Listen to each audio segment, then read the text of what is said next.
30 de septiembre de 2010. Elementos de la Policía Nacional de Ecuador protestan contra una ley de reformas salariales, paralizando zonas estratégicas del país. Horas más tarde, el presidente Rafael Correa es atacado con una bomba de gas, lesionando su rostro y pierna. El mandatario es llevado a un hospital de la policía. Los uniformados disconformes rodean el edificio, iniciando así el secuestro del jefe de Estado. Tras una ola de enfrentamientos entre el ejército y los sublevados, los simpatizantes de Correa logran sacar al presidente y terminar con la crisis. El gobierno ecuatoriano plantearía posteriormente la existencia de un complot de la oposición para desestabilizar al país, catalogando el incidente como un intento de golpe de Estado y magnicidio.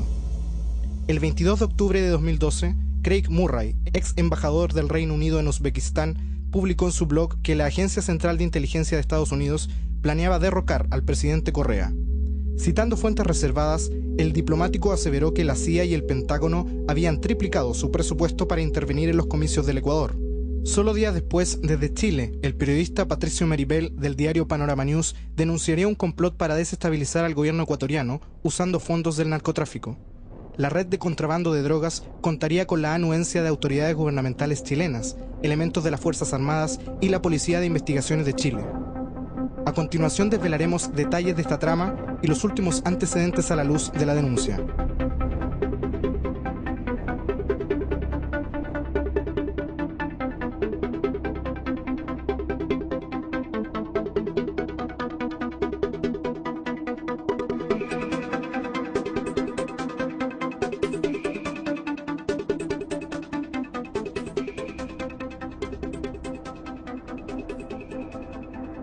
Evitar que ingrese droga a nuestro país, evitar que droga salga de nuestros puertos. Fernando Ulloa Castillo ejerció durante años como inspector de la Policía de Investigaciones de Chile. Su larga carrera le valió numerosos procedimientos exitosos en el área antinarcóticos hasta que su institución le dio la espalda. Ulloa descubrió que funcionarios de la PDI, con respaldo de carabineros y elementos de las Fuerzas Armadas, ingresaban mensualmente casi 300 kilogramos de cocaína al país. La droga provenía desde Bolivia y entraba a Chile por el norte, en camiones de aparatos electrónicos. Fernando Ulloa, ex inspector de la Policía de Investigaciones de Chile. Cuénteme, ¿por qué razón usted y cuándo concurrió a La Moneda y quiénes lo acompañaron? Yo concurrí el día 10 de mayo del año 2011 con la diputada Mónica Salaquet y abogado Aldo Duque, una reunión con el señor Hinspeter. ¿Con el ministro del Interior, Rodrigo Hinspeter? Rodrigo Hinspeter. ¿Y en ese momento qué antecedente usted le entregó? Bueno, yo le entregué todos los antecedentes sobre el ingreso de grandes cantidades de clorhidrato de cocaína que ingresaban por el paso Colina. Bueno, yo mantenía toda la información referente a los vehículos en el cual venía la droga, cómo venía guardada, el vehículo donde vendrían funcionarios de la PDI que le vendrían prestando escolta. En mayo de 2011, al ver que sus superiores le impedían ejercer sus funciones para detener a los traficantes individualizados, Fernando Ulloa decidió recurrir a instancias mayores, solicitando una reunión con el entonces ministro del Interior, Rodrigo Hinspeter, en dependencias de La Moneda. ¿La reunión fue con el ministro del Interior, Rodrigo Hinspeter? Fue con el ministro del Interior, Rodrigo Hinspeter, mi persona, un funcionario vecino de Maipú y el abogado, el funcionario vecino de Maipú. Éramos 4 personas y esto siguió su curso a través del Ministerio Público. En la reunión, Hinspeter solicitó que Ulloa le entregase la carpeta con todos los antecedentes del caso y que no informara a la prensa sobre la reunión, dado que ello supuestamente afectaría a la imagen del país. Después de más de un año de silencio, sin vislumbrar ningún avance en la persecución penal de los narcotraficantes, el inspector Ulloa decidió hablar con la prensa para dar a conocer su caso. La droga ya ingresó, nosotros teníamos la hora y lugar que es el peaje Colina, donde nosotros íbamos a practicar la detención. Caso que no se pudo realizar por la oposición de los jefes de unidades y subjefes de unidades. ¿Cuáles unidades? De la unidad de la Vicrim Maipú, de la cual yo pertenecía en ese momento. Yo le doy a conocer la diligencia, todo lo que se va a tratar, y ellos me dicen, no, esta diligencia, si tú la haces, te va a pasar la cuenta, no la hagas porque hay involucrados funcionarios de la PDI. Hasta ahora, esta información que usted le entrega al ministro del Interior, hay una versión que indica que el ministro del Interior la entregó a la Fiscalía. Yo no sé si usted le siguió la pista a eso. Sí, mira, acá Patricio. está la carta en donde Nelson Caucoto Pereira, que es el abogado de Fernando, más Rubén Jerez, que es el abogado del Departamento de Derechos Humanos de la CUT, le manda una carta al ministro Hinspeter pidiéndole que devuelva la carpeta investigativa. porque el ministro se queda con la carpeta investigativa, se la pasa al fiscal Peña. Y el fiscal Peña se la entrega a Sabás Chaguán. Aquí estamos hablando, yo lo hablo de un triunvirato a la corrupción. Perdón, pero entonces, ahí donde llega el punto, ¿llega al fiscal nacional Sabás Chaguán? Así es. O sea, él no le encarga nada, a nadie. Nada. ¿Eso les consta a ustedes que no yo esté en ninguna fiscalía? Tengo fuentes internas de la Fiscalía Nacional que me dicen que él no hizo absolutamente nada. 3 de noviembre de 2012. Una fuente de la Agencia Nacional de Inteligencia revelaría al periodista Patricio Meri que el tráfico denunciado por Ulloa correspondería a una maniobra extranjera, altamente sensible, coordinada por las estaciones de la CIA y la DEA en Chile. El objeto del plan era recaudar fondos para financiar operaciones encubiertas de la CIA en el extranjero, siendo una de ellas la más urgente, la destitución del presidente de Ecuador, Rafael Correa. El plan se fundamenta mayormente en las políticas antiestadounidenses del presidente Correa, tales como el cierre de la base militar de Manta y el asilo otorgado al fundador de Wikileaks, Julian Assange. En una entrevista con medios internacionales, Meri amplió su denuncia implicando elementos de las Fuerzas Armadas en el tráfico de drogas. La Armada chilena, de permanente tradición golpista, se ha beneficiado de estos contactos con la Embajada Americana, quien le envía asesores militares que imparten instrucción en técnicas de tortura y de guerra interna dentro de las unidades de la Infantería Marina y de Inteligencia.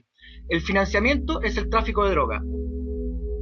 En enero de 2013, el periodista viajó hasta Ecuador y se reunió por más de 2 horas con el canciller Ricardo Patiño, a quien entregó videos, audios y documentos que acreditarían la existencia de un complot para deponer al presidente Correa.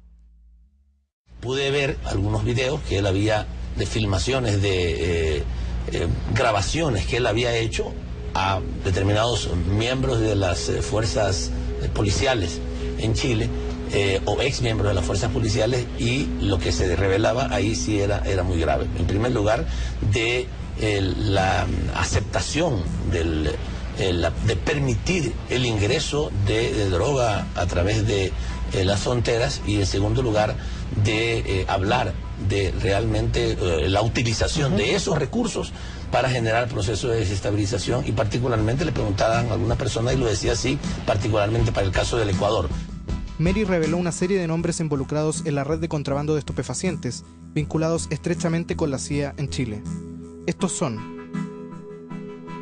Luis Carreño Lón, actual prefecto de Arica y Parinacota, y ex jefe del Departamento V de Asuntos Internos de la PDI.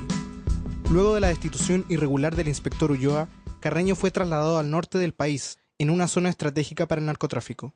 De acuerdo al periodista Patricio Meri, Carreño actualmente coordina el tráfico de drogas de la CIA en Chile. El ex oficial naval Jesús Sáez Luna, antiguo capitán de fragata descrito como capo de la mafia por medios chilenos. Sáez Luna fue detenido en septiembre de 2012, luego de escapar misteriosamente de un penal naval. El diario La Segunda describe a Sáez Luna como el mayor traficante de drogas de Viña del Mar, con redes en Santiago y la región del Biobío. El ex oficial naval, apodado El Marino, operaba con tácticas de inteligencia. Se le permitió que se fugara a la prisión Silva Palma la Armada. Hoy está en prisión preventiva, una unidad civil en donde amenaza a hablar sobre las operaciones que denunciamos. El ex oficial del ejército José Miguel Pizarro Ovalle, conocido por reclutar mercenarios de las fuerzas policiales y militares chilenas para Blackwater, prestando servicios en Irak y Afganistán. La empresa Red Táctica de Pizarro tiene entre sus colaboradores a Hernán Brady Maquiavelo, hijo del ex ministro de Defensa de Pinochet. The man who has been working for Blackwater in Latin America is a guy named José Miguel Pizarro, and he's a dual citizen of the U.S. and Chile. And Mr. Pizarro grew up in Pinochet's Chile with dreams of serving in the Chilean military, and he's a major defender of Augusto Pinochet. So he left the Chilean military, joined the U.S. military, and worked as a translator for U.S. Southern Command. Pizarro goes down to Chile, begins talking to people, former military people, etc. He puts an ad in the paper, is inundated with applications from former Special Forces, Chilean forces, and they set up a camp where they begin evaluating. He says, we weren't training, we were evaluating soldiers, and they used dummy rifles, etc., in rural Chile. He says that he provided some 750 Chilean forces to Blackwater and other private military firms operating in Iraq. Según un documento de la ONU sobre grupos paramilitares privados, Pizarro continuaba con sus actividades ilícitas en 2008, robando explosivos militares del ejército para domesticar a perros en detección de bombas y entrenando a paramilitares clandestinos con rifles AK-47 y M16. José Miguel Pizarro Ovalle, ex oficial del Ejército de Chile, que actualmente es indicado como agente de la CIA en nuestro país, que tiene vínculos con las Fuerzas Armadas ecuatorianas. el funcionario de la Embajada de Estados Unidos en Santiago, Stanley Stoy. Ejerciendo como jefe del FBI en Chile en 2010, Stoy protagonizó un escándalo cuando el joven pakistaní Saif Khan fue acusado de tener trazas de explosivos militares en sus pertenencias mientras visitaba el consulado. Según consta en declaraciones judiciales, Stanley Stoy fue quien dio la orden al subcomisario Sergio Leal Villarroel de la PDI para allanar ilegalmente la habitación de Saif Khan mientras este aún se encontraba retenido en la embajada. Hay una cosa no contada ahí, si es que acaso la embajada de Estados Unidos llama a una policía o anuncia de que ha detectado algo, automáticamente se genera toda una tremenda cadena de eventos que hacen que las principales autoridades de la seguridad planteen opciones específicas de delito. Yo te nombro Stanley Stoy. Stanley Stoy es un agente que la misma embajada norteamericana reconoce que era agente del FBI y que él arma un montaje contra un joven pakistaní que se llama Saif Khan.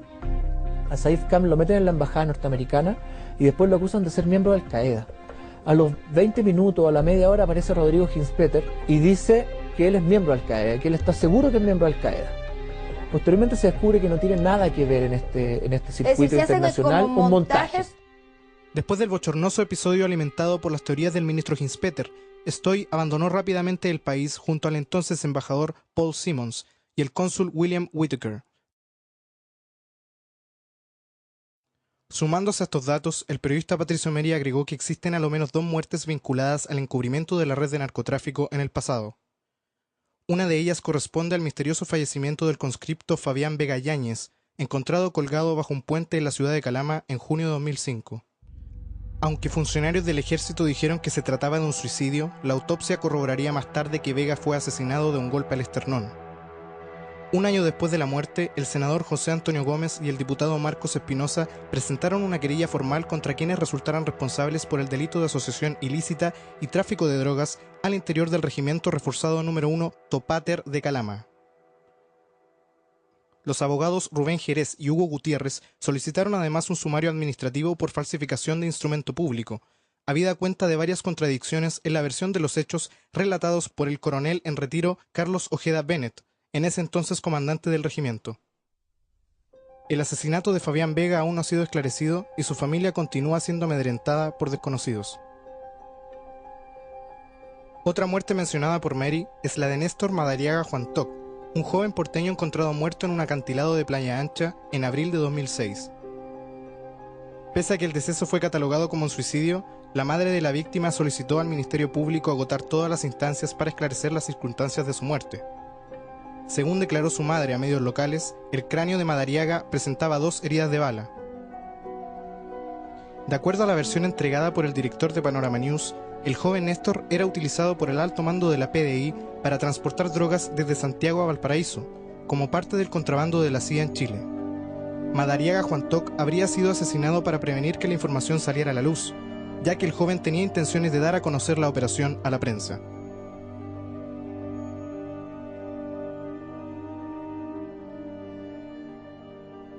Las vinculaciones históricas entre la CIA y las Fuerzas Armadas de Chile son de conocimiento público, especialmente con lo visto durante el proceso del golpe de Estado que terminó derrocando al presidente Salvador Allende en 1973. Es más, esta no es la primera vez que la CIA ha sido vinculada al narcotráfico en nuestro país. En 1993, Iván Barandaika, conocido en Chile bajo el nombre de Trinidad Moreno, sorprendió a la prensa cuando sostuvo que Marco Antonio Pinochet, hijo del general Augusto Pinochet, había participado junto a él en un enorme negocio de drogas que contaba con el respaldo de la CNI durante la década de los 80. Barandaika había viajado a Chile luego de servir en la Marina estadounidense y trabajar con la CIA en Centroamérica durante el llamado escándalo de Irán-Contras. El problema Irán-Contra. Para eludir los controles del Congreso, de las instituciones de Estados Unidos, el coronel Oliver North lo que organizó fue una venta ilegal de armas a Irán para que con ese dinero se financiaran los contras, la contrarrevolución en Nicaragua. En el referido escándalo, Barandaika ayudó a la CIA a contrabandear armas para la contrarrevolución nicaragüense, a cambio de enormes toneladas de cocaína que luego eran distribuidas en los Estados Unidos. For the past several years, the Reagan administration has been involved in an expensive, sophisticated, highly publicized campaign to stamp out drug smuggling. But for some time, there have been startling accusations that the United States government itself may have actually helped bring drugs into this country as part of the effort to supply arms and perhaps money to the Nicaraguan rebels, the Contras. In August, a series of newspaper articles called The Dark Alliance reported that in the 1980s, Nicaraguans who worked for the CIA's Contra Army sold cheap cocaine to a major Los Angeles dealer named Freeway Ricky Ross, and that millions of dollars in profits were funneled back to the war effort of the anti-communist Contras. Los conocimientos de Barandaica captaron la atención de Álvaro Corbalán y un conocido empresario sirio de nombre Edgardo Batich, quienes aceptaron la asistencia del ex marín. Por primera vez en formato digital, mostraremos fragmentos de una entrevista conducida por el periodista Francisco Martorell al ciudadano estadounidense en 1993, en el marco de su extradición a Estados Unidos por delitos relacionados con el narcotráfico. Mi nombre de nacimiento es Franklin Ayman Barandaica y el nombre asumido, para esos propósitos es asumido, pero con el cual yo ingresé a Chile y ingresé legalmente a Chile y obtuve mi residencia permanente, es Trinidad Moreno. Nunca he usado en Chile otro nombre que no sea Trinidad Moreno. ¿Quiénes fueron los que lo contactaron a usted en Chile para que le solucionaran los problemas? Personal de la CNI. ¿Se acuerda con una charla? Tuve la oportunidad de llegar a conversar con una persona muy en específico y era con Álvaro. Tuve después la oportunidad de conocer ahí mismo, en el mismo sistema, a otras personas que estaban involucradas y cargaban camiones de aquí hacia Bolivia, hacia Perú, y se vendían productos químicos que eran utilizados para el proceso de cocaína. Y muchos de esos productos salieron del laboratorio químico del ejército en Talagante. Desarrollé actividades que son de importancia dentro del narcotráfico, sabiendo de que a este país se ingresaba gran cantidad de cocaína por intermedio de Batich Moros en los motores que venían procedentes de Brasil y que paraban en diferentes lugares y se llenaban con cocaína que se traía a este país para luego ser exportada. La única persona que yo conozco que estaba directamente involucrada con esas operaciones venía a Batich Moros. Estaba en el paradero número 18 de la Gran Avenida. ¿Y Álvaro Corbalán tenía que ver? No sé, Álvaro Corbalán era, en realidad, Edgardo Batich era la mano derecha de Álvaro Corbalán. Las reuniones se celebraban en FAMAE, en los campos de jugar tenis de FAMAE. Y estuve reunido con 5 personas ahí. Pero cuando la conversación se dio inicio a la conversación real, Álvaro se retiró. ¿Algún familiar de Augusto Pinochet estaría metido o involucrado en alguna de estas operaciones? Bueno, más tarde aprendí de que Batich Moros pasó a ser Chilena Motors y de que en realidad los socios de eso eran Edgardo Batich y el hijo mayor del general Pinochet.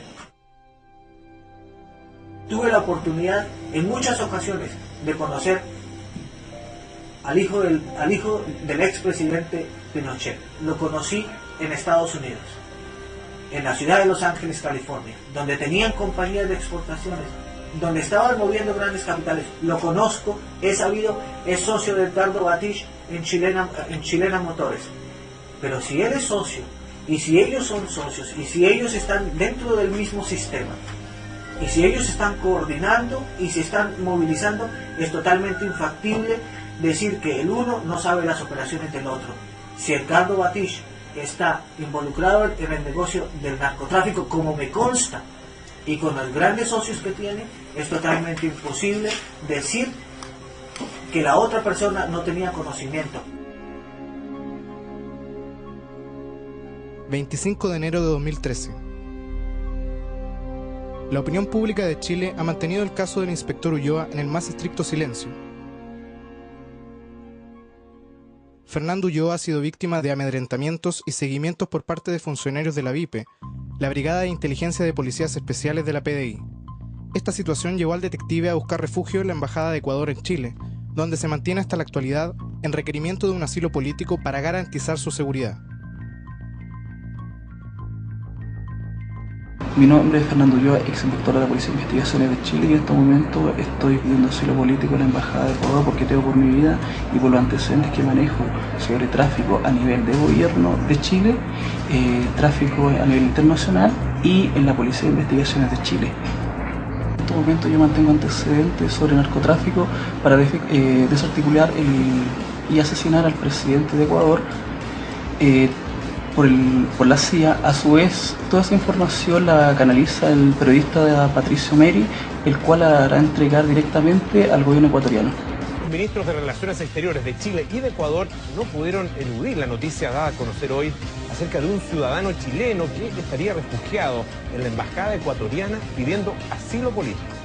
Durante la tarde se conoció la solicitud de asilo político de un ciudadano chileno en la Embajada de Ecuador. Fernando Ulloa Castillo fue dado de baja de la Policía de Investigaciones tras denunciar a los altos mandos y al entonces ministro del Interior Rodrigo Ginspeter de liderar una red de protección de narcotraficantes. ¿Cómo podemos ubicar al señor Fernando Ulloa Castillo aquí? Pero ya le dijeron. ¿Y él en qué condición se encuentra aquí en la Embajada? Está muy bien aquí. Fernando Ulloa ha sido amenazado en 3 ocasiones por agentes de la BIP, la Brigada de Inteligencia de Policías Especiales, por sus denuncias. Él es un funcionario honesto que denunció un narcotráfico gigantesco en Chile de más de 300 kilos de cocaína. En nuestro país no tiene, digamos, otro problema que una restricción de salida del país por un problema de pensiones alimenticias o de dificultades, digamos, de orden familiar. No es una persona que esté buscada o que tenga un conflicto en particular. No es una persona que esté buscada o que tenga un conflicto en particular.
Evitar que ingrese droga a nuestro país, evitar que droga salga de nuestros puertos. Fernando Ulloa Castillo ejerció durante años como inspector de la Policía de Investigaciones de Chile. Su larga carrera le valió numerosos procedimientos exitosos en el área antinarcóticos hasta que su institución le dio la espalda. Ulloa descubrió que funcionarios de la PDI, con respaldo de carabineros y elementos de las Fuerzas Armadas, ingresaban mensualmente casi 300 kilogramos de cocaína al país. La droga provenía desde Bolivia y entraba a Chile por el norte en camiones de aparatos electrónicos. Fernando Ulloa, ex inspector de la Policía de Investigaciones de Chile. Cuénteme, ¿por qué razón usted y cuándo concurrió a La Moneda y quiénes lo acompañaron? Yo concurrí el día 10 de mayo del año... Vecino de Maipú y el abogado del funcionario vecino de Maipú. Éramos 4 personas y esto siguió su curso a través del Ministerio Público. En la reunión, Ginspeter solicitó que Ulloa le entregase la carpeta con todos los antecedentes del caso y que no informara a la prensa sobre la reunión, dado que ello supuestamente afectaría a la imagen del país. Después de más de un año de silencio, sin vislumbrar ningún avance en la persecución penal de los narcotraficantes, el inspector Ulloa decidió hablar con la prensa para dar a conocer su caso. La droga ya ingresó. Nosotros teníamos la hora y lugar que es el peaje Colina, donde nosotros íbamos a practicar la detención. Caso que no se pudo realizar por la oposición de los jefes de unidades y subjefes de unidades. ¿Cuáles unidades? De la unidad de la Vicrim Maipú, de la cual yo pertenecía en ese momento. Yo le doy a conocer la diligencia, todo lo que se va a tratar, y ellos me dicen, no, esta diligencia, si tú la haces, te va a pasar la cuenta, no la hagas porque hay que... 30 de septiembre de 2010. Elementos de la Policía Nacional de Ecuador protestan contra una ley de reformas salariales, paralizando zonas estratégicas del país. Horas más tarde, el presidente Rafael Correa es atacado con una bomba de gas, lesionando su rostro y pierna. El mandatario es llevado a un hospital de la policía. Los uniformados disconformes rodean el edificio, iniciando así el secuestro del jefe de Estado. Tras una ola de enfrentamientos entre el ejército y los sublevados, los simpatizantes de Correa logran sacar al presidente y terminar con la crisis. El gobierno ecuatoriano plantearía posteriormente la existencia de un complot de la oposición para desestabilizar al país, catalogando el incidente como un intento de golpe de Estado y magnicidio. El 22 de octubre de 2012, Craig Murray, ex embajador del Reino Unido en Uzbekistán, publicó en su blog que la Agencia Central de Inteligencia de Estados Unidos planeaba derrocar al presidente Correa. Citando fuentes reservadas, el diplomático aseveró que la CIA y el Pentágono habían triplicado su presupuesto para intervenir en los comicios del Ecuador. Solo días después, desde Chile, el periodista Patricio Meribel del diario Panorama News denunciaría un complot para desestabilizar al gobierno ecuatoriano usando fondos del narcotráfico. La red de contrabando de drogas contaría con la anuencia de autoridades gubernamentales chilenas, elementos de las Fuerzas Armadas y la Policía de Investigaciones de Chile. A continuación desvelaremos detalles de esta trama y los últimos antecedentes a la luz de la denuncia.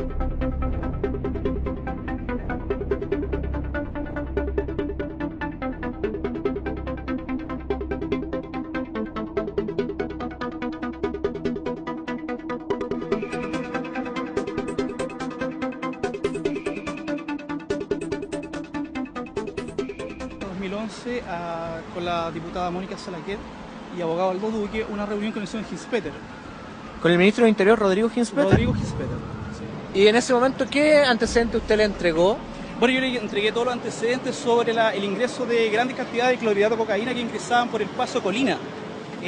Bueno, yo mantenía toda la información referente a los vehículos en el cual venía la droga, cómo venía guardada, el vehículo donde vendrían funcionarios de la PDI que le vendrían prestando escolta. En mayo de 2011, al ver que sus superiores le impedían ejercer sus funciones para detener a los traficantes individualizados, Fernando Ulloa decidió recurrir a instancias mayores, solicitando una reunión con el entonces ministro del Interior, Rodrigo Hinspeter, en dependencias de la Moneda. ¿La reunión fue con el ministro del Interior, Rodrigo Hinspeter? Fue con el ministro del Interior, Rodrigo Hinspeter, mi persona, él un funcionario